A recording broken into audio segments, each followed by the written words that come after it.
নমস্কার বন্ধুরা, পলি কিচেন রুমে সবাইকে স্বাগত। আজ শেয়ার করবো আমি পাটি সাপটা পিঠার রেসিপি। একদম পারফেক্ট পাটি সাপটা পিঠার রেসিপি। এই দেখুন বন্ধুরা, কত সুন্দর লাগছে কিন্তু পিঠাগুলো দেখতে, একটুও কিন্তু কড়াইতে আটকে যাবে না।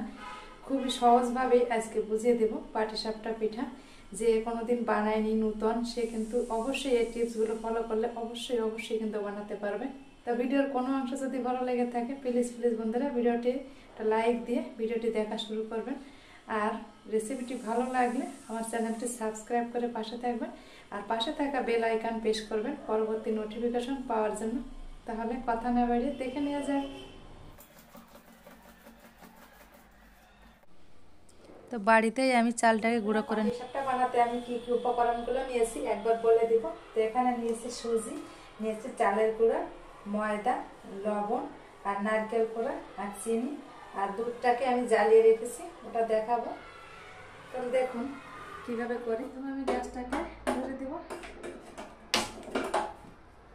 প্রচণ্ড ঠান্ডা পড়েছে বন্ধুরা, এই ঠান্ডায় পিঠাগুলি না খেলেই নয়। কড়াইটা একটু গরম হতে দিব। কড়াইটা গরম হয়েছে, এবার আমি একটু সামান্য জল দিয়ে দিব। আর এই পাত্রে আমি দুধটাকে জ্বালিয়ে রেখেছিলাম, দুধটা আমি এই কড়াইয়ে দিয়ে দিব। কড়াই দিয়ে আবার একটু জ্বালিয়ে নিব। এই দেখুন বন্ধুরা, এই যে দুধটা জ্বালিয়ে নিয়েছিলাম, আবার একটু জ্বালাতে হবে। প্রথমে আমি পুরটা বানিয়ে নিব, তার জন্য আমি কড়াইয়ে দুধ দিয়ে দিব। দেখুন এবার দুধটাকে জ্বালাতে হবে। মনে হচ্ছে আর একটু দুধ দিলে ভালো হবে, আমি আর 1 চামচ নিয়ে দিলাম। এটাকে ভালোভাবে একটু ফুটিয়ে নিতে হবে। তো দুধটাকে আমি 3 থেকে 4 মিনিটের মতন জ্বালিয়ে নিয়েছি। এই দেখুন, এবার অনবরতভাবে একটু নেড়ে চেড়ে দিয়েছি। এই দেখুন, আর এখানে আমি নিয়েছি চিনি, তো চিনিটা দিয়ে দেবো দুধের ভিতর। তো চিনিটা দিয়ে আবার এবার একটু নেড়ে চেড়ে দিতে হবে, আর চিনিটাকে ভালোভাবে গলিয়ে নিতে হবে। তো চিনিটাকে আমি ভালোভাবে গলিয়ে নিয়েছি, এবার আমি দিয়ে দেবো নারকেল কোড়া। তো এখান থেকে 1 বাটি, এতটা নারকেল লাগবে না, কিছুটা বাদ দিলাম, রেখে দিলাম, এটা দিয়ে দিলাম। নারকেল কোড়া দিয়ে আবার একটু জ্বালিয়ে নিতে হবে। তো অনবরত এভাবে একটু নেড়ে চেড়ে দিতে হবে। তো পুরটা শুকনো আসার জন্য এখানে আমি 2টো এলাচ দানার মুখটা ফাটিয়ে দিয়েছি, দিয়ে দিব। আবার একটু নেড়ে চেড়ে দিতে হবে। তো এটাকে একটু আঠালো ভাব আনার জন্য এখানে আমি দিয়ে দেবো 1 চামচ চালের গুঁড়া। তো চালের গুঁড়াটা দিয়ে আবার একটু এইভাবে মিশিয়ে দিব। তো স্বাদটাকে আরও বাড়িয়ে আনার জন্য খুবই সামান্য পরিমাণ লবণ দিয়ে দেবো, 1 চিমটি পরিমাণ লবণ। যে কোনো মিষ্টি জাতীয় খাবারে একটু লবণ দিলে কিন্তু স্বাদটা ভালোই হয়। তো এভাবে অনবরত নেড়ে চেড়ে দিতে হবে। দেখুন, তো ঠিক এরকম ঘনত্ব আসলে এটাকে নামিয়ে নিব। নামানোর পরে কিন্তু আরও একটু শক্ত হবে, এটা খুব বেশি একটা শক্ত করা যাবে না কিন্তু। বন্ধুরা, পাটিসাপটার পুরটাকে আমি নামিয়ে নিয়েছি, এবার নামিয়ে এটাকে একটু ঠান্ডা করে নিব। এবার আমি পাটিসাপটার ব্যাটারটা বানিয়ে নিব। তো পাটিসাপটার ব্যাটার বানানোর জন্য এখানে আমি একটা গামলা, পরিষ্কার গামলা নিয়েছি। দেখুন, তো আজকের পাটিসাপটার ব্যাটারটা আমি সঠিক মাপ দিয়ে আপনাদের দেখাবো। আমি এই যে বাটির, এই যে বাটিটা, এই বাটির মাপে আমি করে নিব। এই দেখুন, প্রথমে আমি নিয়ে নিব এখানে চালের গুঁড়া। দেখুন, 1 বাটি চালের গুঁড়া দিলাম, আরও 1 বাটি চালের গুঁড়া আমি দেব। একদম সঠিক মাপে আপনাদের দেখিয়ে দিব পাটিসাপটার ব্যাটার কীভাবে বানাতে হয়। আপনারা তো অনেকভাবেই পাটিসাপটা বানান, কিন্তু আজকে আমি একটু অন্যভাবেই নিয়ে নেব সঠিক মাপে।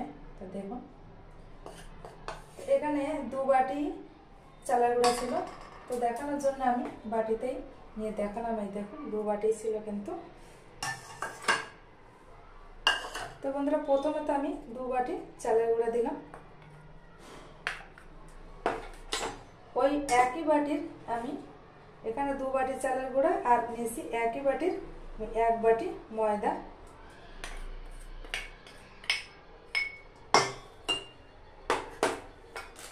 আর এই যে সুজির প্যাকেটটা এবার একটু কেটে নেব। তো 2 বাটি চালের গুঁড়া, 1 বাটি ময়দা, আর এখানে নিয়ে নেব তার হাফ বাটি সুজি। এটাই কিন্তু মাপ। এই দেখুন, তার মানে যতটা চালের গুঁড়ো নিব তার অর্ধেক নিব ময়দা আর তার অর্ধেক নিব সুজি। এটাই আছে এটা সঠিক মাপ। দেখুন, তো সমস্ত উপকরণটা আমি একটু মিশিয়ে নিব। আমি এখন লবণটা দিব না, লবণটা একটু পরে দিব। দিয়ে দিব দুধ। এই মগের আমি হাফ মগ দুধ দিয়ে দিব। দেখুন, তো দুধটাকে কিন্তু অবশ্যই একটু গরম রাখতে হবে, উষ্ণ গরম অবস্থায় দিতে হবে। খুব বেশি গরম না, খুব বেশি ঠান্ডাও না, হাত ছয়। দেখুন,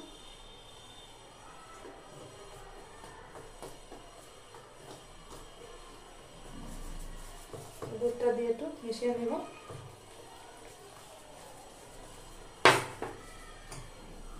তো ভালোভাবে দুধের সঙ্গে হ্যান্ড উইচ দিয়ে একটু মিশিয়ে নিতে হবে। তো আর এখানে আমি জলটা একটু গরম করে নিয়েছি। দেখুন, জলটাও আমি হাফ মগ নিয়ে নিলাম। তো জলটাও কিন্তু উষ্ণ গরম হতে হবে, খুব বেশি গরম না, খুব বেশি ঠান্ডাও না। তো অল্প অল্প জল দিব আর ব্যাটারটা বানিয়ে নেব। এই দেখুন,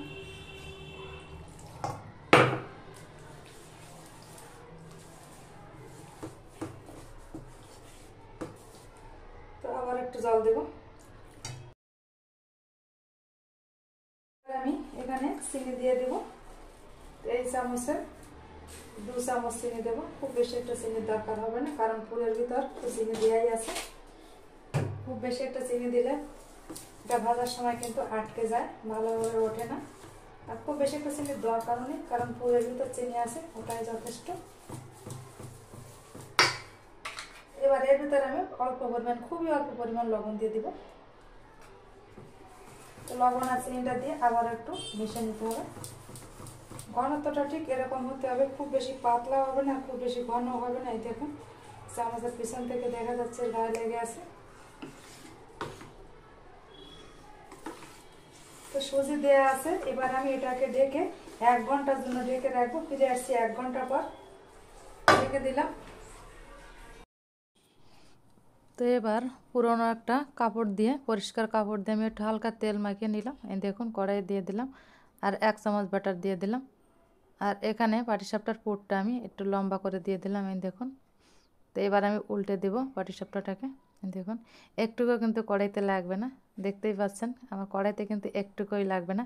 এই টিপসগুলো ফলো করলে একদম পাটিসাপটাগুলো দারুণভাবে উঠে আসবে, কোনো রকম কোনো কড়াইতে একটুও লাগবে না। দেখুন, তো যতবারই দেবো ততবারই কিন্তু ব্যাটারটাকে এবার একটু গুলিয়ে নিতে হবে। দেখুন, চামচ দিয়ে নাড়িয়ে দিলাম। তো পাটিসাপটার পুরটা দিয়ে আরও একটা পাটিসাপটা আমি বানিয়ে নেব।